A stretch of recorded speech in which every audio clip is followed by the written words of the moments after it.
Friends, അപ്പോൾ നമ്മുടെ part എയുടെ ഫുൾ ഡിസ്കഷൻ കഴിഞ്ഞിരുന്നു. പാർട്ട് ബിയിൽ ഞാൻ അപ്ലോഡ് ചെയ്തിരുന്ന കുറച്ച് ക്വസ്റ്റ്യൻസിൻ്റെ ഇമ്പോർട്ടൻ്റ് ആയിട്ട് നിങ്ങൾക്ക് എക്സാമിൽ എഴുതുന്ന അത്രയും കണ്ടൻറ്റ് വെച്ച് ഞാൻ പ്രിപ്പയർ ചെയ്തതാണ്. അപ്പോൾ നിങ്ങൾ ഇതും കൂടെ ഒന്ന് കേട്ട് നോക്കുക. അപ്പോൾ പാർട്ട് ബിയിൽ നമുക്ക് ഉണ്ടാകുന്ന ക്വസ്റ്റ്യൻസ് എന്തൊക്കെയാണ്? പാർട്ട്നേഴ്സിൻ്റെ classification, different types of partners, അതുപോലെ കമ്പനിയുടെ സാലിയൻ ഫീച്ചേഴ്സ്, കമ്പനി ആക്ടിൻ്റെ സാലിയൻ ഫീച്ചേഴ്സ്, പിന്നെ എങ്ങനെ what are the stages of the formation of a company, ഒരു കമ്പനി രജിസ്റ്റർ ചെയ്യാൻ എന്തെല്ലാം നമ്മൾ വേണം, പിന്നെ contents of MOA, memorandum of association, അതിൽ തന്നെ എന്തൊക്കെ കണ്ടൻസ് ഉണ്ട് അത് എക്സ്പ്ലെയിൻ ചെയ്യുന്നുണ്ട്.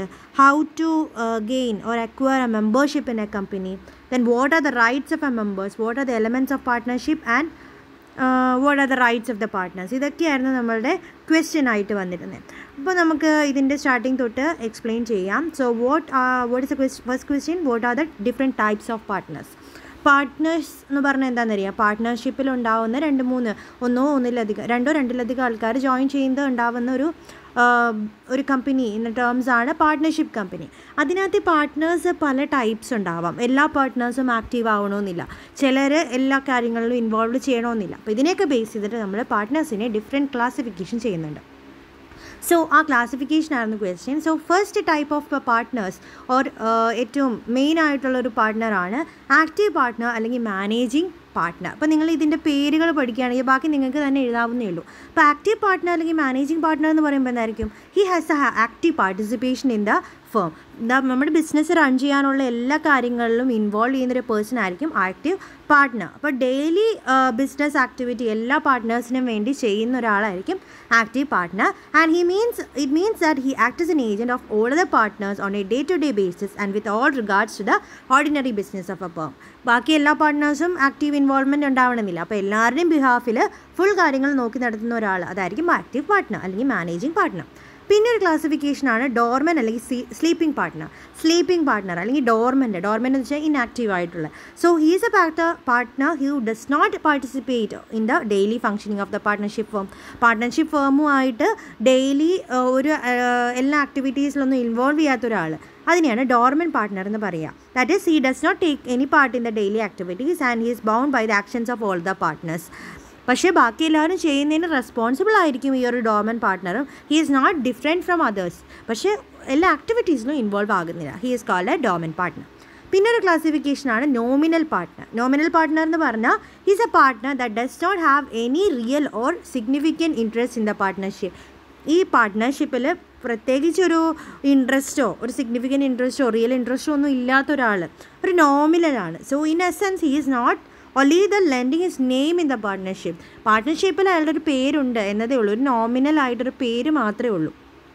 And he will not make any capital contribution to the firm. കമ്പനിക്ക് വേണ്ടിയിട്ട് അല്ലെങ്കിൽ നമ്മുടെ ഫേമിന് വേണ്ടി ഒരു രീതിയിലുള്ള ക്യാപിറ്റൽ കോൺട്രിബ്യൂഷൻ ചെയ്യുന്നില്ല. And so he will not have a share in the profit ആയത്. അതുകൊണ്ട് പ്രോഫിറ്റ് കിട്ടുന്നതിൽ അയാൾക്ക് ഒരു ഭാഗം കിട്ടുന്നുമില്ല. But the nominal partner will be liable to the outsiders and the third parties for the act done by other partners. പക്ഷേ ഇയാൾ ഒരു കാര്യത്തിലും ലയബിൾ ആയിരിക്കും. ഇതിനുള്ളിലുള്ള ആക്റ്റീവ് പാർട്ട്നേഴ്സ് ആണെങ്കിലും ഡോമൻ പാർട്ട്നേഴ്സ് ആണെങ്കിലും എല്ലാം ചെയ്യുന്ന ആക്ടിവിറ്റീസിലെ അതിനൊക്കെ റെസ്പോൺസിബിൾ ആയിരിക്കും ഇങ്ങനെയുള്ള നോമിനൽ പാർട്ട്നേഴ്സ്. പ്രത്യേകിച്ച് അയാൾക്ക് പ്രോഫിറ്റോ ക്യാപിറ്റൽ ഇൻവെസ്റ്റ്മെൻറ്റോ ഒന്നുമില്ല. പക്ഷേ ബാക്കി പാർട്ട്നേഴ്സ് എന്തൊക്കെ ആക്ടിവിറ്റീസ് ഈ ഫേമിൽ ചെയ്യുന്നു അതിനെല്ലാം റെസ്പോൺസിബിൾ ആയിരിക്കും നമ്മളുടെ nominal partner. That is a third classification. Fourth one is partner by estoppel. ഇതൊരു ഡിഫറെൻ്റ് ആയിട്ടുള്ള പാർട്ട്ണർ ബൈ എസ്റ്റോപ്പിൾ എന്ന് പറഞ്ഞാൽ if a person hold out to another and that he is a partner of a firm either by his word, actions or conduct, then such a partner cannot deny that he is not a partner. This basically means that even though such a person is not a partner, he has represented himself as such and so he become partner by estoppel and partner by holding out. ഇപ്പോൾ നിങ്ങൾക്ക് partner by holding out എന്നോ അല്ലെങ്കിൽ partner by estoppel എന്ന് ചോദിച്ചാൽ ഇത്രയേ ഉള്ളൂ. അയാളൊരു real partner ഒന്നും അല്ല, അയാളുടെ പേര് എവിടെയും ഇല്ല. പക്ഷേ അയാളുടെ ആക്ടിവിറ്റീസ് കൊണ്ടോ അയാൾ വേറൊരാളോട് പറഞ്ഞത് കൊണ്ടോ അയാളൊരു പാർട്ട്ണർ ആകുകയാണ്. ഞാൻ ഇതിൻ്റെ ഒരു പാർട്ട്ണറാണ്, ഞാൻ അല്ലെങ്കിൽ ഈ ആക്ടിവിറ്റിയിലൊക്കെ ഇൻവോൾവ് ചെയ്തു എന്നതുകൊണ്ട് മാത്രം അയാളൊരു പാർട്ട്ണർ ആവുന്നു. അതുകൊണ്ട് ഒരിക്കലും ഞാൻ പാർട്ട്ണർ അല്ല, എനിക്കിതിനൊന്നും റെസ്പോൺസിബിൾ അല്ല എന്ന് പറയാൻ പറ്റില്ല. പക്ഷേ ഒരു നോമിനലിന് പോലെ തന്നെ ഒരു ആക്ടിവിറ്റിയിൽ ഇൻവോൾവ് ഒന്നും ചെയ്യുന്നില്ല. ചില ആക്ടിവിറ്റീസ് അയാൾ ചെയ്താൽ ഓട്ടോമാറ്റിക്കലി അയാളൊരു പാർട്ട്ണർ ബൈ എസ്റ്റോപ്പൽ അല്ലെങ്കിൽ പാർട്ട്ണർ ബൈ ഹോൾഡിംഗ് ഔട്ട് എന്ന കാറ്റഗറിയിലേക്ക് മാറുന്നുണ്ട്. പിന്നൊന്നാണ് പാർട്ട്ണർ ഇൻ പ്രോഫിറ്റ് ഓൺലി. അത് കേൾക്കുമ്പോൾ തന്നെ അറിയാം, പ്രോഫിറ്റ് മാത്രം ഷെയർ ചെയ്യുന്ന ഒരു type of partner. So he's a partner who only share the profit and he's not liable for the liabilities. എന്ത് ലയബിലിറ്റീസ് ഉണ്ടാവും അതിനൊന്നും അയാൾ റെസ്പോൺസിബിൾ അല്ല, പക്ഷേ പ്രോഫിറ്റ് ഫുള്ള് കിട്ടും. So, even when dealing with the third parties, he will be liable for all acts of the profit only. He will share none of the liabilities. ഈ third party ആയിട്ട് എന്തെങ്കിലും liability ഉണ്ട്, വേറെ ആരെങ്കിലും ആ partners കടം വാങ്ങുമോ എന്തെങ്കിലും ചെയ്താൽ അതിനൊന്നും ഇയാൾ റെസ്പോൺസിബിൾ അല്ല. ഈ കമ്പനിയുടെ പ്രോഫിറ്റ് എത്ര കിട്ടുന്നു അതിൻ്റെ ഷെയർ ഈ ഒരു പാർട്ട്ണർക്ക് കിട്ടും. That is partner by profit only. ആ ടേമിൽ നിന്ന് തന്നെ നിങ്ങൾക്ക് മനസ്സിലാക്കാം. പിന്നെ മൈനർ പാർട്ട്ണർ. മൈനർ എന്ന് പറയുമ്പോൾ നിങ്ങൾക്ക് അറിയാം, ഒരു 18 വയസ്സിന് താഴെയുള്ള ആൾക്കാരായിരിക്കും മൈനർ.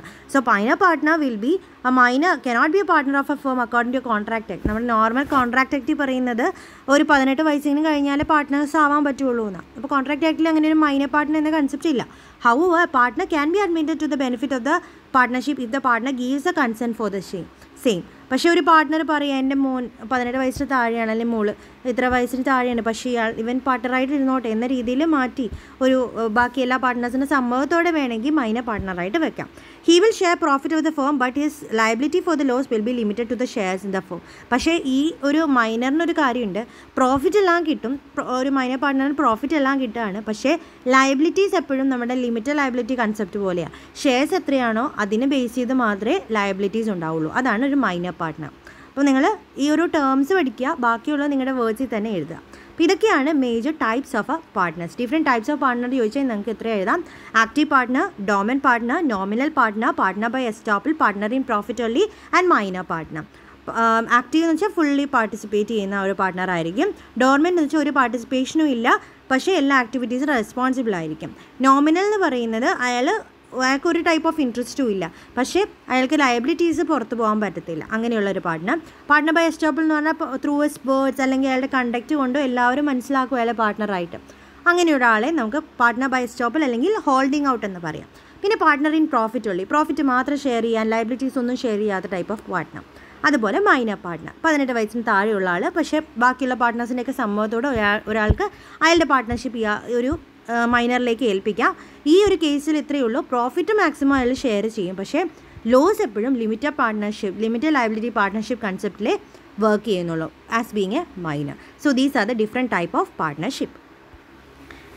ഇനി ഉണ്ടായിരുന്ന next question, what are the salient features of a company as well as a companies act. Companies ആക്റ്റും അതുപോലെ കമ്പനിയുടെ സാലൈൻ ഫീച്ചേഴ്സ് ആയിരുന്നു. അപ്പം കമ്പനിയുടെ സാലൈൻ ഫീച്ചേഴ്സ് നിങ്ങൾ കേട്ടിട്ടുണ്ടാവും. ഇതൊക്കെയാണ് the 5 major features of a company. ആ separate legal entity, perpetual succession, limited liability, artificial judicial person and a common seal. ഇതിനെ നമുക്ക് എക്സ്പ്ലെയിൻ ചെയ്യാം. ഫസ്റ്റ് വൺ ആണ് separate legal entity. Separate legal entity എന്ന് പറയുമ്പോൾ എന്തായിരിക്കും? ഒരു കമ്പനി സാധാരണ ഒരു ഹ്യൂമൻ ബീയിങ്ങിനെ പോലെ പല രീതിയിലുള്ള റൈറ്റ്സ് ആൻഡ് പവേഴ്സ് ഉണ്ട്. ഒരു കമ്പനിയെ രജിസ്റ്റർ ചെയ്ത് കഴിയുമ്പോൾ ഒരു ലീഗൽ പേഴ്സണാലിറ്റി തന്നെയാണ് നമുക്ക് ഒരു കമ്പനിക്ക് കിട്ടുന്നത്, അപ്പാർട്ട് ഫ്രം ദ പേഴ്സൺ. അപ്പോൾ എപ്പോഴും കമ്പനിയുടെ എക്സിസ്റ്റൻസ് എന്ന് പറഞ്ഞാൽ മെമ്പറുമായിട്ടൊരു ബന്ധവുമില്ല. കമ്പനിക്ക് അതിൻ്റേതായ ഒരു ബാങ്ക് അക്കൗണ്ട് ഉണ്ടാവും, അതിൻ്റേതായ പ്രോപ്പർട്ടി ഉണ്ടാവും, അതിന് തന്നെ ലോൺസ് എടുക്കാൻ പറ്റും, ലയബിലിറ്റീസ് എടുക്കാൻ പറ്റും, കോൺട്രാക്റ്റിൽ ഏർപ്പെടാൻ പറ്റും, അങ്ങനെയുള്ള കാര്യങ്ങളൊക്കെ ഉണ്ട്. അതുകൊണ്ട് തന്നെ ഇത് സബ്സ്ക്രൈബേഴ്സുമായിട്ടോ അല്ലെങ്കിൽ ഷെയർ ഹോൾഡേഴ്സായിട്ടോ മെമ്പേഴ്സുമായിട്ടൊക്കെ ഡിഫറെൻ്റ് ആയിരിക്കും കമ്പനി. അതാണ് സെപ്പറേറ്റ് ലീഗൽ എൻറ്റിറ്റി എന്ന കൺസെപ്റ്റ്. ഒരു ഡിഫറെൻ്റ് ആയിട്ടൊരു ഡിസ്റ്റിങ്ക്റ്റ് ആയിട്ടുള്ളൊരു പേഴ്സണാലിറ്റി ഉള്ളതാണ് കമ്പനി. പിന്നെ സെക്കൻഡ് വൺ ആണ് പെർപെച്വൽ സക്സഷൻ. പെർപെച്വൽ സക്സഷൻ എന്ന് പറഞ്ഞാൽ അനദർ ഫീച്ചറാണ്. അതിൽ പറയുന്നത് ഒരു കമ്പനിയുടെ നമ്മുടെ മെമ്പേഴ്സിൻ്റെ മരണത്തോട് പോലും കമ്പനി നിന്നു പോകുന്നില്ല, അല്ലേ? കമ്പനി ആക്റ്റിൽ രജിസ്റ്റർ ചെയ്തിരിക്കുന്ന ഒരു കമ്പനി അതിൻ്റെ മെമ്പേഴ്സ് മരിച്ചാലും നിന്നു പോകുന്നില്ല. കമ്പനി വൈൻഡപ്പ് ചെയ്താലോ ഡെസൊല്യൂഷൻ നടത്തിയാൽ മാത്രമേ കമ്പനിയുടെ ഡെത്ത് അല്ലെങ്കിൽ വോണ്ടപ്പ് നമുക്ക് പറയാൻ പറ്റുള്ളൂ. Okay, the shares of a company change from those person to another person. മരിച്ച ആൾക്കാരിൽ നിന്ന് വേറൊരാളിലേക്ക് ഷെയർ ചെയ്യും, അങ്ങനെ കമ്പനി പിന്നെയും നിലനിൽക്കുന്നുണ്ട്. ഒരു ആർട്ടിഫിഷ്യൽ പേഴ്സൺ ആയതുകൊണ്ടാണ് ഇങ്ങനെയുള്ള ഡെത്തോ ഒന്നും, അല്ലെങ്കിൽ നമ്മുടെ പാപ്പരസി എന്ന് ഒരു കൺസെപ്റ്റ് പറയും, മെമ്പേഴ്സ് എല്ലാം ഇൻസോൾവെൻ്റ് ആവുന്നു, എന്നാലൊന്നും നമ്മുടെ കമ്പനി നിന്ന് പോകുന്നില്ല. അതാണ് പെർപെച്വൽ സക്സഷൻ. തേർഡ് ഒരു ഫീച്ചറാണ്, ഇമ്പോർട്ടൻറ്റ് ഫീച്ചറാണ് ലിമിറ്റഡ് ലയബിലിറ്റി. കമ്പനിക്കുള്ള വേറൊരു കാര്യമാണ് ലിമിറ്റഡ് ലയബിലിറ്റി ഓഫ് ദ മെമ്പേഴ്സിന് ലിമിറ്റഡ് ലയബിലിറ്റി മാത്രമേ ഉള്ളൂ. ലിമിറ്റഡ് ലയബിലിറ്റി കമ്പനി എന്ന് പറഞ്ഞാൽ മുഴുവൻ ഷെയർ ഹോൾഡേഴ്സ്, ഈ കമ്പനിക്ക് ഉണ്ടാകുന്ന ഡെപ്റ്റ് മുഴുവൻ ഷെയർ ഹോൾഡേഴ്സിൻ്റെ മേലെ ഉണ്ടാവില്ല. അവർക്ക് എത്ര ഷെയർസ് ഉണ്ടോ ആ ഷെയർസിൻ്റെ നോമിനൽ വാല്യൂവിനെ ബേസ് ചെയ്ത് മാത്രമേ നമ്മുടെ മെമ്പേഴ്സ് ലയബിളായിരിക്കുള്ളൂ. അതുപോലെ ഷെയർ ഹോൾഡേഴ്സിന് അവരുടെ അൺപെയ്ഡ് വാല്യൂവിനേക്കാളും കൂടുതൽ, അൺപെയ്ഡ് ഷെയർ വാല്യൂവിനേക്കാളും കൂടുതൽ അടയ്ക്കാനൊന്നും നമ്മൾ ചോദിക്കുന്നില്ല. This is the limited liability. ഒരു കമ്പനിയുടെ ഒരു മേജർ ബെനിഫിറ്റാണ് പാർട്ട്ണർഷിപ്പ് വെച്ച് നോക്കുമ്പോൾ ഈ ലിമിറ്റഡ് ലയബിലിറ്റി എന്നുള്ളത്. അതിൽ നമുക്ക് ഒന്ന് നമ്മൾ ഡിസ്കസ് ചെയ്തു, കമ്പനി ലിമിറ്റഡ് ബൈ ഷെയർസ് എന്നൊരു കൺസെപ്റ്റ് പറഞ്ഞു. അതുപോലെ കമ്പനി ലിമിറ്റഡ് ബൈ ഗ്യാരണ്ടി ഉണ്ട്. ഓരോ മെമ്പേഴ്സ് പറയും ഞാൻ ഇത്ര എമൗണ്ടിനെ ഗ്യാരണ്ടി ചെയ്യുന്നുള്ളൂ, ഇത്രയും ഞാൻ ലയബിലിറ്റി എടുക്കുന്നുള്ളൂ എന്ന് വേണമെങ്കിൽ പറയാൻ പറ്റും ലിക്വിഡേഷൻ സമയത്ത്. അതാണ് ലിമിറ്റഡ് ലയബിലിറ്റി കൺസെപ്റ്റ്. ഇത് വളരെ ഇമ്പോർട്ടൻ്റ് ആണ്, പാർട്ട്ണർഷിപ്പിനേക്കാളും ഡിഫറെൻ്റ് ആണ്. മെമ്പേഴ്സ് ഫുൾ റെസ്പോൺസിബിലിറ്റി എടുക്കേണ്ട, കമ്പനി എത്ര നഷ്ടങ്ങൾ ഉണ്ടാക്കിയാലോ ഫുൾ റെസ്പോൺസിബിലിറ്റി എടുക്കേണ്ട. അവരുടെ ഷെയർസിനെ ബേസ് ചെയ്തോ അല്ലെങ്കിൽ അവരുടെ ഗ്യാരണ്ടിയോ ബേസ് ചെയ്തോ കമ്പനി ലിമിറ്റഡ് ബൈ ഗ്യാരണ്ടി അല്ലെങ്കിൽ കമ്പനി ലിമിറ്റഡ് ബൈ ഷെയർസ് എന്ന കൺസെപ്റ്റിൽ അവർ ലയബിൾ ആവുന്നുള്ളൂ. പിന്നെയുള്ള നെക്സ്റ്റ് ആണ് ആർട്ടിഫിഷ്യൽ ജുഡീഷ്യൽ പേഴ്സൺ അല്ലെങ്കിൽ ആർട്ടിഫിഷ്യൽ ലീഗൽ പേഴ്സൺ ആണെന്ന്. ആർട്ടിഫിഷ്യൽ എന്ന് പറയുന്നത് എന്താ, നാച്ചുറൽ ബർത്തിലൂടെ ഉണ്ടാകുന്നൊന്നും അല്ല അല്ലേ, അവർ ജസ്റ്റ് രജിസ്റ്റർ ചെയ്യുമ്പോഴാണ് കമ്പനി ഉണ്ടാകുന്നത്. അതുപോലെ ലീഗൽ എന്ന് പറഞ്ഞാൽ ഇത്രയേ ഉള്ളൂ, അല്ലെങ്കിൽ ജുഡീഷ്യൽ എന്ന് പറഞ്ഞാൽ created by law. It is created by the company law. Company law പറഞ്ഞ 1956 പറഞ്ഞതിനെ ബേസ് ചെയ്ത് മാത്രമാണ് നമ്മുടെ കമ്പനി സ്റ്റാർട്ട് ചെയ്തിരിക്കുന്നത്. അതുകൊണ്ട് it is created by law and also it is having the same responsibility or similar rights to a human being എന്തൊക്കെയുണ്ടോ അതിനനുസരിച്ച് തന്നെ ആയിരിക്കും കമ്പനി. ഒരു കമ്പനിക്ക് അതിൻ്റേതായ പ്രോപ്പർട്ടി ഉണ്ടാവാം, ബാങ്ക് അക്കൗണ്ട് ഉണ്ടാവാം, ഒരു നാച്ചുറൽ പേഴ്സൺ ചെയ്യുന്ന എല്ലാ കാര്യങ്ങളും ചെയ്യാം. ബാക്കിയുള്ള ഓത്തെടുക്കുക അങ്ങനെയുള്ള പ്രാക്ടീസുകൾ മാത്രമേ വ്യത്യാസം വരുന്നുള്ളൂ. നോർമലായിട്ട് ഒരു ആർട്ടിഫിഷ്യൽ പേഴ്സൺ എന്തൊക്കെ ചെയ്യുന്നു അതെല്ലാം ഉണ്ടായിരിക്കും. And the last one is common seal. Common seal എന്ന് പറയുന്നത് നിങ്ങളെന്താ, ഒരു കമ്പനിക്ക് അതിൻ്റേതായ ഒരു ഒഫീഷ്യൽ സിഗ്നേച്ചർ ഉണ്ടാവും. ഇപ്പം നമ്മളൊരു ഡോക്യുമെൻറ്റ് നമുക്കൊരു ഫേമിൽ നിന്ന് കിട്ടുകയാണെങ്കിൽ അതിൻ്റെ സീലുണ്ടാവും, അതതിൻ്റെ സിഗ്നേച്ചർ എന്ന കൺസെപ്റ്റിലാണ്. ബാക്കി ഒരു ഡയറക്ടർ സൈൻ ചെയ്താലോ ഒരു ചെയർമാൻ സൈൻ ചെയ്താലോ അതിൻ്റെ അർത്ഥം എന്താ, അത് കമ്പനിയല്ല, ആ ഒരു പേഴ്സൺ ആണ് റെസ്പോൺസിബിൾ ആവുന്നത്. ഓക്കെ, അപ്പോൾ അതാണ് common seal എന്ന concept. So when a company is an artificial person and works through the agency of a human being, it is an official signature. It is affixed by the officer or the employees of a company on the documents. ഇത് ചെയ്യുന്നത് കമ്പനിയുടെ representative ആയിട്ടുള്ള ഓഫീസേഴ്സോ എംപ്ലോയീസോ ആയിരിക്കും, പക്ഷേ അതാണ് common സീലായിട്ട് വരുന്നത്. അപ്പോൾ ഇതൊക്കെയാണ് major salient features of a company: separate legal entity, perpetual succession, limited liability, artificial judicial person and a common seal. Okay, അപ്പോൾ ഇതൊക്കെയാണ് major features of a company എന്ന് ചോദിച്ചാൽ നിങ്ങൾക്ക് എഴുതാവുന്നത്. അതേപോലെ next question, what are the salient features of a company act ആയിരുന്നു. നമ്മുടെ company act അല്ലെങ്കിൽ company എങ്ങനെ സ്റ്റാർട്ട് ചെയ്തു, കമ്പനി ആക്ട് 1956 ശേഷം 2013 മാറി, അമെൻമെൻറ്റ്സ് ഒക്കെ വന്നു. അപ്പോൾ ആ ഒരു കാര്യങ്ങളാണ് ഇനി നമ്മൾ ഡിസ്കസ് ചെയ്യുന്നത്. അതുപോലെ എന്തൊക്കെ ഫീച്ചേഴ്സാണ് ഒരു കമ്പനിക്ക് ഉണ്ടാകുന്നത്. ഓക്കെ, സോ കമ്പനീസ് ആക്ട് അല്ലെങ്കിൽ companies bill 2019 was passed by the Lok Sabha and it introduce some changes in the companies act of 2013. ആ അമെൻമെൻറ്റിലൂടെ നമുക്ക് വന്ന കുറച്ച് കാര്യങ്ങളാണ് നമ്മൾ പറയുന്നത്. First, class action suit for the share holders. ഈ company act 2013 has introduce new concept of class action suit with a view of making shareholders and other stakeholders more informed and knowledgeable about their rights. അപ്പോൾ share holders, സ്റ്റേക്ക് holders എന്ന രണ്ട് category ആൾക്കാരുണ്ട്. Share holders എന്ന് പറഞ്ഞാൽ ഇത്രയേ ഉള്ളൂ, ആ കമ്പനിയുടെ ഷെയർസ് ഹോൾഡ് ചെയ്യുന്ന ആൾക്കാർ, ഷെയർ ഹോൾഡേഴ്സ്. സ്റ്റേക്ക് ഹോൾഡേഴ്സ് എന്ന് വെച്ചാൽ കമ്പനിയുടെ അഫയേഴ്സ് ഇൻഡയറക്റ്റ്ലിയോ ഡയറക്റ്റ്ലി എഫക്റ്റ് ചെയ്യുന്ന ഏതൊരാളെയും നമുക്ക് സ്റ്റേക്ക് ഹോൾഡർ എന്ന് പറയാം. അതിൻ്റെ കസ്റ്റമർ ആകാം, ക്രെഡിറ്റേഴ്സ് ആവാം, ഡെബിറ്റേഴ്സ് ആവാം, അവരൊക്കെ സ്റ്റേക്ക് ഹോൾഡേഴ്സാണ്. ഈ രണ്ട് കൂട്ടർക്കും, സ്റ്റേക്ക് ഹോൾഡേഴ്സിനാണെങ്കിലും ഷെയർ ഹോൾഡേഴ്സിനാണ് അവരുടേതായ റൈറ്റ്സ് ഒക്കെ ഉണ്ട്. അത് അറിയാൻ വേണ്ടിയിട്ടൊരു ക്ലാസ് സ്യൂട്ട് ചെയ്യാനെല്ലാം റൈറ്റ് കൊടുത്തത് ഈ ഒരു കമ്പനി ആക്ടിൻ്റെ അമെൻമെൻറ്റിന് ശേഷമാണ്. ഒന്നാണ് class action suit for the share holders as well as stake holders. പിന്നെ more powers were given to the share holders. കൂടുതൽ പവേഴ്സ് കൊടുത്തു, കുറേ ട്രാൻസാക്ഷന് വേണ്ടിയിട്ടുള്ള പവേഴ്സ് എല്ലാം ഷെയർ ഹോൾഡേഴ്സിന് കൊടുത്തു through the companies act. Then woman empowerment in the corporate sector. ഒരു വിമൻ ഡയറക്ടറെങ്കിലും നമ്മുടെ ബോർഡിൽ ഉണ്ടായിരിക്കണം, അങ്ങനെ ഒരു റൂളുണ്ട്. ആ റൂളെല്ലാം വന്നത് ഈ കമ്പനി ആക്ടിൻ്റെ ഒരു മോഡിഫിക്കേഷനിലാണ്. പിന്നെ CSR എന്ന ആക്ടിവിറ്റി, കോർപ്പറേറ്റ് സോഷ്യൽ റെസ്പോൺസിബിലിറ്റി. നിങ്ങൾ പഠിച്ചിട്ടുണ്ടാവും CSR എന്ന ആക്ടിവിറ്റി. എന്ന് വെച്ചാൽ നമ്മൾ ഒരു കമ്പനി മുന്നോട്ട് പോകുമ്പോൾ കമ്പനിയുടെ പ്രോഫിറ്റിൻ്റെ ഒരു 2% നമ്മൾ സൊസൈറ്റിയുടെ ബെനിഫിറ്റിന് വേണ്ടി ചെയ്തിരിക്കണം അല്ലെങ്കിൽ യൂസ് ചെയ്തിരിക്കണം എന്നൊരു കൺസെപ്റ്റ് ഉണ്ട്. അതിനെയാണ് ഈ കോർപ്പറേറ്റ് സോഷ്യൽ റെസ്പോൺസിബിലിറ്റി എന്ന് പറഞ്ഞത്. ഒരു കോർപ്പറേറ്റിനുണ്ടാവുന്ന social responsibility to the employees ആവാം, അല്ലെങ്കിൽ കസ്റ്റമേഴ്സിനാവാം, അല്ലെങ്കിൽ സൊസൈറ്റിക്കാവാം. ചിലപ്പോൾ നമ്മൾ കേൾക്കാറുണ്ട് ചില കമ്പനികളൊക്കെ ഇത്ര വാട്ടർ സപ്ലൈ അല്ലെങ്കിൽ ഒരു ചില ഇപ്പം കിറ്റക്സ് പോലെയുള്ളത് 2020 എന്നൊരു ഒരു സൊസൈറ്റി മുനിസിപ്പാലിറ്റി തന്നെ അവർ വർക്ക് ചെയ്തിരുന്നു. പക്ഷേ ഇപ്പോൾ അവർ പോയി, അതിനു മുമ്പ് അവരങ്ങനെ ഒരു മുനിസിപ്പാലിറ്റി തന്നെ ഹോൾഡ് ഓൺ ചെയ്തിരുന്നു. അതെല്ലാം അവരുടെ CSR ആക്ടിവിറ്റീസ്. അതുപോലെ ഒരു CSR ആക്ടിവിറ്റി ചെയ്യണമെന്നുള്ളതും ഈ കമ്പനീസ് ആക്ടിൻ്റെ ഒരു മോഡിഫിക്കേഷൻ അമെൻമെൻറ്റിൽ വന്നതാണ്. പിന്നെ national company law tribunal. That is, the Companies Act 2013 introduced the National Company Law Tribunal and the National Companies Appellate Tribunal to replace the Company Law Board and the Board for Industrial and Financial Consideration. ഈ 2 ബോർഡ്സിനെ replace ചെയ്ത് വന്നതാണ്. ഇതിലെന്താ നമുക്ക് എന്തെങ്കിലും justice എന്തെങ്കിലും ബുദ്ധിമുട്ടുകൾ ഉണ്ടാകുന്ന company related ആയിട്ടുണ്ടെങ്കിൽ അതിനെല്ലാം തീരുമാനങ്ങൾ എടുക്കാനും അതിനെയൊക്കെ ഡിപ്പെൻഡ് ചെയ്യാൻ വേണ്ടിയിട്ട് എന്തെങ്കിലും സൊല്യൂഷൻസ് കണ്ടുപിടിക്കാനൊക്കെ നമ്മൾ ഈ ഒരു ലോ ട്രിബ്യൂണൽ കമ്പനി ലോ ട്രിബ്യൂണലിലേക്ക് അപ്രോച്ച് ചെയ്താൽ മതി. അതെല്ലാം കൊണ്ടുവന്നത് ഈ ഒരു അമെൻമെൻറ്റിന് ശേഷമാണ്.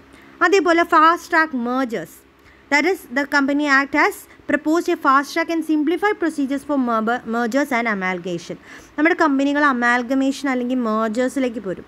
ഇപ്പം SBIയുടെ ഒക്കെ മേജർ കുറേ കമ്പനികൾ അല്ലെങ്കിൽ SBI Travancore, SPT, SBI of Mysore, അങ്ങനെ പല ഉണ്ടായിരുന്ന SBIകളെല്ലാം കൂടെ ഒരുമിച്ച് ചേർന്നിട്ട് എന്തായി ഒറ്റ ഒരു ഗ്രൂപ്പായി മാറി. അതൊരു മേജർ എന്നാണ് പറയാം.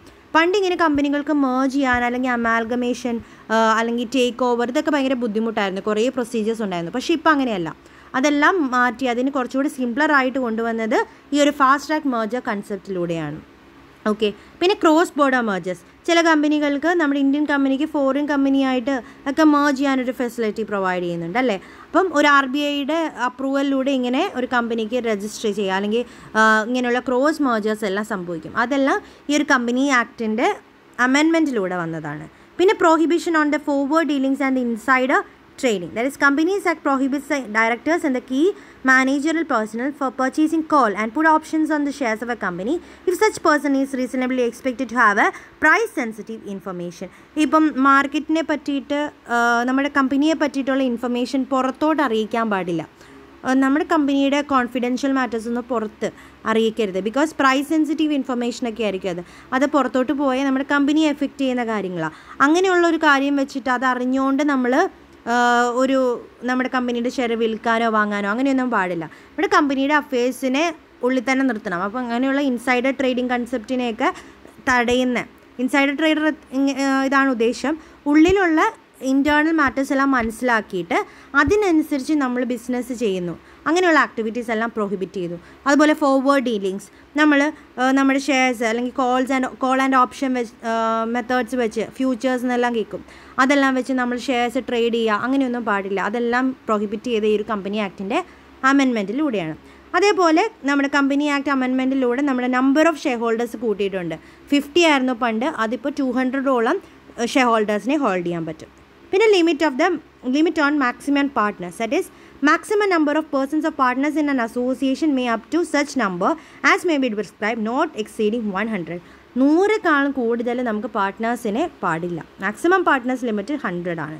And the restriction will not apply in an association അല്ലെങ്കിൽ partnership constituted by professional like lawyers, CA, company, CS etcetera. ഈ CS ലോയേഴ്സ് അവരെ ഒന്നും 100 പേര് അങ്ങനെയല്ല. ബാക്കിയുള്ള നോർമൽ പാർട്ട്ണർഷിപ്പ് ഫേമിൻ്റെ കാര്യങ്ങളാണ് പറഞ്ഞത്. അതിൽ 100 പാടുള്ളൂ. And under the company act there was a limit of maximum 20 and there was no exemption grant to the professional. പണ്ട് അത് 20 ആയിരുന്നു, ഇപ്പോൾ മാക്സിമം എത്രയാണ് 100 ആക്കി. പറ്റി പ്രൊഫഷണൽസ് ആയിട്ടുള്ള CAക്കാരോ ലോയേഴ്സോ എഞ്ചിനീയേഴ്സോ ഡോക്ടേഴ്സോ അവർക്കൊന്നും ഈ ഒരു റൂളില്ല. അപ്പോൾ ഇതുപോലെ കുറേ കമ്പനി ആക്ടിൻ്റെ ഫീച്ചേഴ്സ് ഉണ്ട്. ഞാനിവിടെ ഒരു 10 ഫീച്ചേഴ്സാണ് പറഞ്ഞിരിക്കുന്നത്. ഇത്രയൊക്കെ എക്സ്പ്ലെയിൻ ചെയ്താൽ നിങ്ങൾക്കൊരു പാർട്ട് ബിക്കുള്ള ആൻസേഴ്സ് ആകും. ഓക്കെ, അപ്പോൾ നമ്മൾ സാലിയൻ ഫീച്ചേഴ്സ് ഓഫ് എ കമ്പനിയും ഡിസ്കസ് ചെയ്തു, അതുപോലെ salient features of a company ആക്ടും ഡിസ്കസ് ചെയ്തു. ഇനിയുള്ളത് what are the stages of a formation of a കമ്പനിയാണ്. ഒരു കമ്പനി, ഇതായിരുന്നു 3ാമത്തെ ക്വസ്റ്റ്യൻ വന്നത്. ഒരു കമ്പനി ഫോം ചെയ്യുമ്പോൾ ഫോർമേഷൻ ഒരു സ്റ്റെപ്പ് ഉണ്ടാവും. ഏതിനും ഒരു ഫോർമേഷൻ സ്റ്റെപ്പ് ഉണ്ട്. ആ ഫോർമേഷൻ സ്റ്റെപ്പാണ് നമ്മളിനി ഡിസ്കസ് ചെയ്യാൻ പോകുന്നത്. First promotion of a company വേണം. ആദ്യം കമ്പനി പ്രൊമോട്ട് ചെയ്യണം, പിന്നെ രജിസ്റ്റർ ചെയ്യണം, പിന്നെ സർട്ടിഫിക്കറ്റ് ഓഫ് ഇൻകോർപ്പറേഷൻ വേണം. അതിനുശേഷമാണ് ഇതെല്ലാം കിട്ടിക്കഴിയുമ്പോഴേ നമ്മുടെ ബിസിനസ് സ്റ്റാർട്ട് ചെയ്യുന്നുള്ളൂ, അല്ലെങ്കിൽ കമൻസ്മെൻറ്റ് ഓഫ് എ ബിസിനസ് വരുന്നുള്ളൂ. അപ്പോൾ ഇത് നമുക്കിനി എക്സ്പ്ലെയിൻ ചെയ്യാം. അപ്പോൾ ഫസ്റ്റ് സ്റ്റേജാണ് പ്രൊമോഷൻ. ഒരു കമ്പനി ആദ്യമായിട്ട് സ്വയമേ അല്ല ഉണ്ടായി വരുന്നത്. അതിന് കുറേ ആൾക്കാരുടെ വർക്ക് ഉണ്ടാവും. ചിലപ്പോൾ ഇൻഡിവിജ്വൽ ആയിട്ടായിരിക്കും, അല്ലെങ്കിൽ ഗ്രൂപ്പ് ഓഫ് പേഴ്സൺസിൻ്റെ വർക്കിലൂടെയാണ് നമ്മളൊരു കമ്പനി ഉണ്ടാകുന്നത്. അങ്ങനെയുള്ള ആൾക്കാരെ, ആ പേഴ്സൺസിനെ നമ്മൾ പ്രൊമോട്ടേഴ്സ് എന്ന് പറയുന്നത്. അപ്പോൾ അവരുടെ ഒരു ഐഡിയ ആയിരിക്കും പതുക്കെ ഒരു ബിസിനസ്സായിട്ട് വളരുന്നത്. ആദ്യം ജസ്റ്റ് ഒരു ഐഡിയ മാത്രം അവർ ക്രിയേറ്റ് ചെയ്യും, അതിനെപ്പറ്റി റിസർച്ച് ചെയ്ത് പതുക്കെ അതൊരു ബിസിനസ്സായിട്ട് കമൻസ്ഡ് ആവുന്നതായിരിക്കും. അങ്ങനെ ഒരു പേഴ്സണെയാണ് നമ്മൾ പ്രൊമോട്ടർ എന്ന് പറയുന്നത്. പ്രൊമോട്ടർ നമ്മൾ ഡിസ്കസ് ചെയ്തതാണെന്ന് തോന്നുന്നു. So a person who is concerned with the promotion of a business enterprise is known as a promoter, and he will be having an idea on which he researched and found out a existence. ഇപ്പം Reliance industry എന്നതിൻ്റെ promoter ആരാന്ന് ചോദിച്ചാൽ നമുക്ക് പറയാം ധീരുഭായ് അംബാനി. അയാളാണ് ആദ്യമായിട്ട് ഈ ഒരു ഐഡിയ കൊണ്ടുവന്നത് റിലയൻസ് ഇൻഡസ്ട്രി. പക്ഷേ ഇപ്പോൾ ലീഡ് ചെയ്യുന്നത് വേറെ മുകേഷ് അംബാനിയോ അനിൽ അംബാനി അങ്ങനെയുള്ള ആൾക്കാരായിരിക്കാം. പക്ഷേ പ്രൊമോട്ടർ എപ്പോഴും ആരാ? ധീരുഭായ് അംബാനി ആയിരിക്കും. സോ ഫസ്റ്റ് ഒരു പ്രൊമോട്ടർ അയാളുടെ ഐഡിയയെ ജനറേറ്റ് ചെയ്ത് അതിന് വേണ്ടിയിട്ടുള്ള ക്യാഷും ആ ഒരു ഐഡിയയെ ഇൻവെസ്റ്റിഗേറ്റ് ചെയ്ത് അതിനുള്ള റിസോഴ്സസ് ഒക്കെ കളക്ട് ചെയ്ത് അവസാനം അതിനെ ഒരു ഗ്രോയിങ് കൺസേൺ അല്ലെങ്കിൽ ഒരു കമ്പനിയായിട്ട് വളർത്തിക്കൊണ്ടുവരികയായിരിക്കും. അപ്പോൾ ഇതാണ് പ്രൊമോട്ടർ എന്ന് പറയാം. പല ടൈപ്പ് പ്രൊമോട്ടറുണ്ട്. പ്രൊഫഷണൽ പ്രൊമോട്ടർ ആയിരിക്കാം. ഇപ്പോൾ ഒരു ഡോക്ടർ ഒരു ഡെൻ്റൽ ക്ലിനിക്കാണ്, അതൊരു ഡെൻ്റൽ പ്രൊഡക്റ്റുകൾ ഉണ്ടാക്കുന്ന ഒരു കമ്പനിയാണെങ്കിൽ അതിൻ്റെ ബേസിക് പ്രൊമോട്ടേഴ്സ് ആരായിരിക്കും? കുറേ ഡോക്ടേഴ്സ് ആയിരിക്കും, ഡെൻറ്റിസ്റ്റ് ആയിരിക്കും. പിന്നെ ഒക്കേഷണൽ പ്രൊമോട്ടേഴ്സ് ആവാം. ചില ഒക്കേഷന് വേണ്ടിയിട്ട് അല്ലെങ്കിൽ ചില ടൈമിലേക്ക് വേണ്ടി പ്രൊമോട്ട് ചെയ്യുന്ന ആൾക്കാരുണ്ടാവും. പിന്നെ പ്രൊമോട്ടർ കമ്പനീസ് തന്നെയുണ്ട്. ചില കമ്പനികൾ തന്നെ ഈ പ്രൊമോട്ടറായിട്ട് ആക്ട് ചെയ്യും. അല്ലെങ്കിൽ ഫിനാൻഷ്യൽ പ്രൊമോട്ടേഴ്സ് ആവാം. പൈസ കൊടുത്ത് കമ്പനിയെ വളർത്തുന്ന ആൾക്കാരുണ്ടാവും. ഓൺടർപ്രിനേഴ്സ് ഉണ്ടാവും, ലോയേഴ്സ് ആകാം, എഞ്ചിനീയേഴ്സ് ആവാം. ഇവരൊക്കെ ആവാം പ്രൊമോട്ടേഴ്സ്. ഇതാണ് first stage, promotion of a company. ഇപ്പോൾ കമ്പനി സ്വയമായിട്ടല്ല ഉണ്ടായി വരുന്നത്, അത് ഒരാളുടെ ഐഡിയയിൽ നിന്നായിരിക്കും ക്രിയേറ്റ് ചെയ്ത് വരുന്നത്. അയാൾ അതിനുള്ള ക്യാഷ് കളക്ട് ചെയ്ത് അതിനെ ഇൻവെസ്റ്റിഗേറ്റ് ചെയ്ത് ഫിനാൻസും അതുപോലുള്ള റിസോഴ്സൊക്കെ കൊണ്ടുവന്നായിരിക്കും പതുക്കെ ഒരു ഗ്രോയിങ് കൺസേൺ അല്ലെങ്കിൽ ഒരു കമ്പനിയായിട്ട് മുന്നോട്ട് കൊണ്ടുപോകുന്നത്. അത് പല ടൈപ്പ് ആൾക്കാരെയാണ് നമ്മളിവിടെ പറഞ്ഞത്. ഓക്കെ, ഇതാണ് ഫസ്റ്റ് സ്റ്റെപ്പ്. സെക്കൻഡ് സ്റ്റേജ് എന്ന് പറഞ്ഞാൽ രജിസ്ട്രേഷൻ ഓഫ് എ കമ്പനിയാണ്. കമ്പനി രജിസ്റ്റർ ചെയ്യണം. രജിസ്ട്രേഷൻ കഴിഞ്ഞാൽ മാത്രമേ നമ്മുടെ കമ്പനീസ് ആക്ടിൽ അല്ലെങ്കിൽ രജിസ്റ്റർ ഓഫ് കമ്പനീസിൽ നമ്മൾ ഡ്യൂലി രജിസ്ട്രേഷൻ കംപ്ലീറ്റ് ചെയ്ത് കഴിയുമ്പോൾ മാത്രമേ ഒരു കമ്പനി ഉണ്ടായി വരുന്നുള്ളൂ. അപ്പോൾ അതിന് പല രീതിയിലുള്ള പ്രൊസീജിയേഴ്സ് ഉണ്ട്. അത് നമുക്ക് ഇനി ഡിസ്കസ് ചെയ്യാം. അതാണ് സെക്കൻഡ് സ്റ്റെപ്പ്. തേർഡ് സ്റ്റെപ്പായിട്ട് വരുന്നത് എന്താണ്? The certificate of incorporation. Incorporate ചെയ്തു എന്ന് പറഞ്ഞൊരു സർട്ടിഫിക്കറ്റ് വേണം.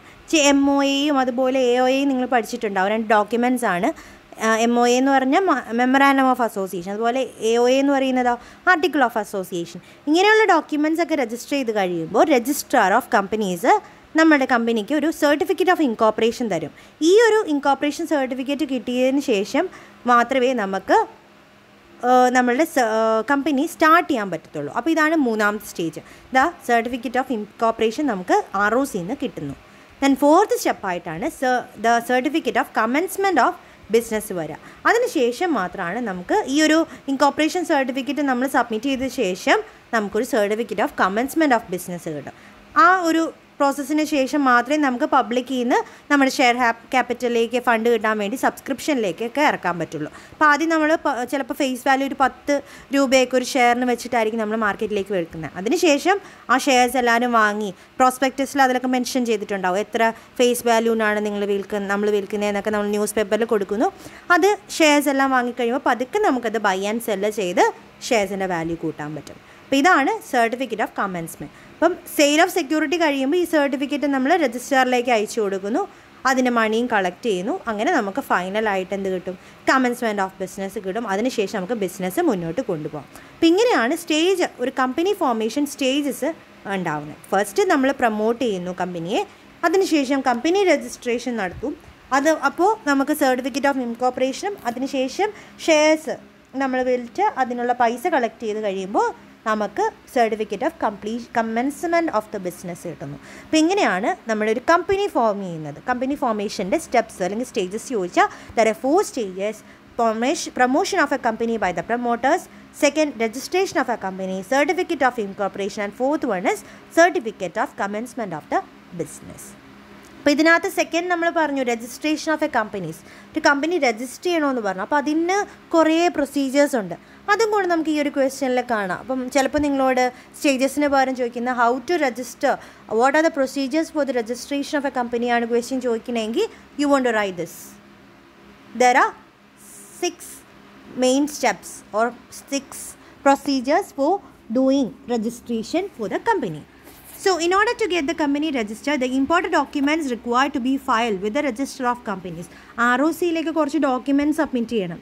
നമ്മൾ അറ്റസ്റ്റ് ചെയ്തിട്ടുള്ള കുറച്ച് ഡോക്യുമെൻറ്റ്സ് സബ്മിറ്റ് ചെയ്യണം. എന്നാൽ മാത്രമേ നമുക്കൊരു രജിസ്ട്രേഷൻ കംപ്ലീറ്റ് ആക്കാൻ പറ്റുള്ളൂ. ഓക്കെ, ഇപ്പോൾ നമ്മൾ DPIN നമ്പർ കിട്ടാൻ വേണ്ടി, ഡെപ്പോസിറ്ററി നമ്പർ കിട്ടണം, പാർട്ട്നേഴ്സിനുള്ള നമ്പർ കിട്ടാൻ വേണ്ടി എന്ത് ചെയ്യണം? നമ്മുടെ കുറച്ച് ID പ്രൂഫൊക്കെ കൊടുക്കണം, അത് അറ്റസ്റ്റ് ചെയ്യണമെന്നൊക്കെ പറഞ്ഞു. അതുപോലെ കമ്പനിയുടെ രജിസ്റ്റർ ചെയ്യണമെങ്കിലും കുറച്ച് ഡോക്യുമെൻറ്റ്സ് കൊടുക്കേണ്ടതുണ്ട്.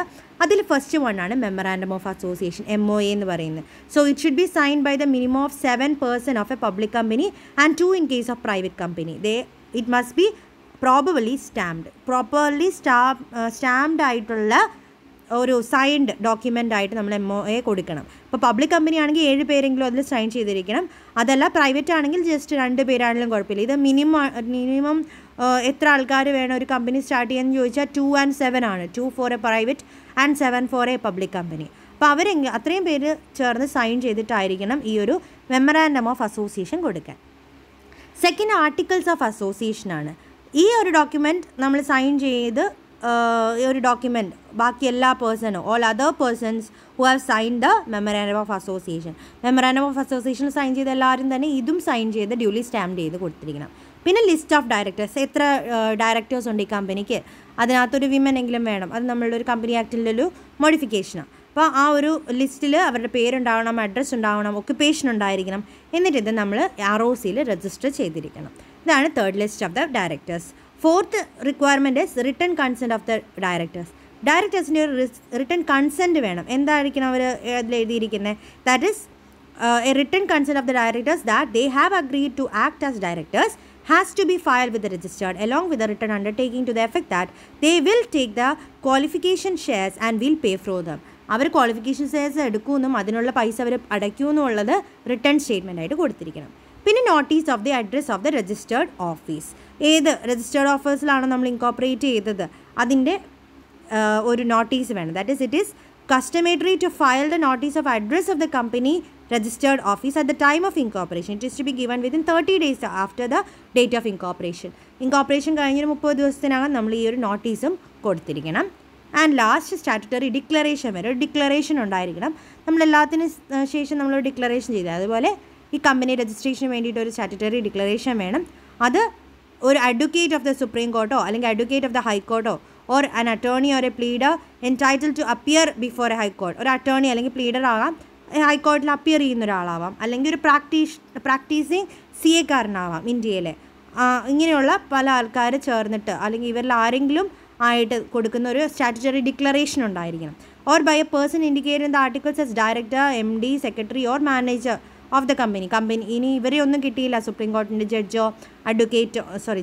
അഡ്വക്കേറ്റോ ഹൈക്കോടതിയുടെ അഡ്വക്കേറ്റോ അറ്റേർണിയോ അല്ലെങ്കിൽ CA കാരൊന്നും കിട്ടിയില്ലെങ്കിൽ നമ്മുടെ കമ്പനിയുടെ തന്നെ ഡയറക്ടറിനെയോ അതുപോലെ മാനേജിങ് ഡയറക്ടറോ സെക്രട്ടറിയോ മാനേജറോ അവർ ആണെങ്കിലും ഈ സ്റ്റാറ്റുട്ടറി ഡിക്ലറേഷൻ കൊടുത്താൽ മതി. And it should B mentioned with the requisites of the act and the rules thereby they are compiled with. എന്തൊക്കെ റൂൾസ് അനുസരിച്ചായിരിക്കും നമ്മുടെ കമ്പനി മുന്നോട്ട് പോവുക അതെല്ലാം എഴുതിയിട്ട് ഒരു സ്റ്റാറ്റുട്ടറി ഡിക്ലറേഷനാണ് കൊടുക്കുന്നത്. ഇതാണ് നമ്മൾ ROCയിൽ രജിസ്റ്റർ ചെയ്യുക അല്ലെങ്കിൽ ഫയൽ ചെയ്യുക. അപ്പോൾ ഇത്രയും കാര്യങ്ങളാണ് നമ്മളുടെ കമ്പനി രജിസ്ട്രേഷൻ ചെയ്യാൻ വേണ്ടിയിട്ടുള്ളത്. ഇതിനൊക്കെ ശേഷം നമുക്ക് എന്ത് കിട്ടുള്ളൂ? Completion, commencement of A business സർട്ടിഫിക്കറ്റും അതുപോലെ ഇൻകോർപ്പറേഷൻ സർട്ടിഫിക്കറ്റൊക്കെ കിട്ടത്തുള്ളൂ. അപ്പോൾ ഇതോടെ നമ്മളുടെ പ്രൊസീജിയർ അല്ലെങ്കിൽ കമ്പനി രജിസ്ട്രേഷൻ കംപ്ലീറ്റ് ആക്കാൻ പറ്റും. അപ്പോൾ സ്റ്റേജസ് ഓഫ് കമ്പനി ഫോർമേഷനാണ് നമ്മൾ പറഞ്ഞത്. There are 4 stage: promotion, registration, certificate of incorporation and certificate of commencement of the business. അതിൽ രജിസ്ട്രേഷൻ ഓഫ് എ കമ്പനി എങ്ങനെ ചെയ്യുന്നു, what are the major procedures, what are the documents to be submitted to the register of companies പറഞ്ഞു. Memorandum of association signed, articles of association, list of directors with name, address and all. പിന്നെ written consent of the director that they will take up the qualification share and also will pay for them. പിന്നെ notice of the address of the registered office and also the statutory declaration with the rules they will follow. ഇത്രയും കാര്യങ്ങളാണ് നമ്മളുടെ registration ഉള്ളത്. അപ്പോൾ ഇത്രയാണ് നമ്മൾ ഇന്ന് ഈ ഒരു വീഡിയോയിൽ അപ്ലോഡ് ചെയ്യുന്നത്. നെക്സ്റ്റ് വീഡിയോയിൽ നമുക്ക് what are the contents of MOA ആണ് ഡീൽ ചെയ്യുന്നത്. Okay, so all the best. നിങ്ങളിത് കണ്ടു നോക്കുക. എന്തെങ്കിലും ഡൗട്ട് ഉണ്ടെങ്കിൽ ചോദിക്കുക. ഏതെങ്കിലും പോർഷൻ നിങ്ങൾക്ക് മനസ്സിലാവാത്തതുകൊണ്ട് ഇതല്ലാതെ വേറെ ഏതെങ്കിലും പോർഷൻ ഡൗട്ട് ഉണ്ടെങ്കിൽ നിങ്ങൾ ഞാൻ മാനേജർ എക്കണോമിക്സിലേക്ക് നിന്ന് എൻ്റെ ഫോൺ നമ്പർ പറഞ്ഞിട്ടുണ്ട്. അപ്പോൾ അതിനകത്ത് മെസ്സേജ് അയക്കുക അല്ലെങ്കിൽ ഇതിൻ്റെ കമൻറ്റ് ബോക്സിൽ ഇടുക ചെയ്യുക. അപ്പോൾ ഇതിന് മുമ്പുള്ള വീഡിയോസിൻ്റെ ലിങ്ക് ഞാൻ ഇതിൽ മെൻഷൻ ചെയ്യാം. അപ്പോൾ അതെല്ലാം കാണുക. എല്ലാ പാർട്ട് A ആയിരുന്നു അതിൽ ഡിസ്കസ് ചെയ്തിരുന്നത്. പാർട്ട് B ആണ് ഇപ്പോൾ നമ്മൾ ഡിസ്കസ് ചെയ്ത് തുടങ്ങിയിരിക്കുന്നത്. അപ്പോൾ പാർട്ട് A എല്ലാവരും കാണുക. എന്നിട്ട് അതിലും എന്തെങ്കിലും ഡൗട്ട്, ഏതെങ്കിലും പോർഷൻ ഡൗട്ട് ഉണ്ടെങ്കിൽ നിങ്ങൾ ചോദിക്കുക. ഞാൻ മാക്സിമം അതെല്ലാം കവർ ചെയ്യാൻ നോക്കാം. മറ്റന്നാളിലെ എക്സാമിന് എല്ലാവരും നല്ലപോലെ എഴുതുക. And all the best.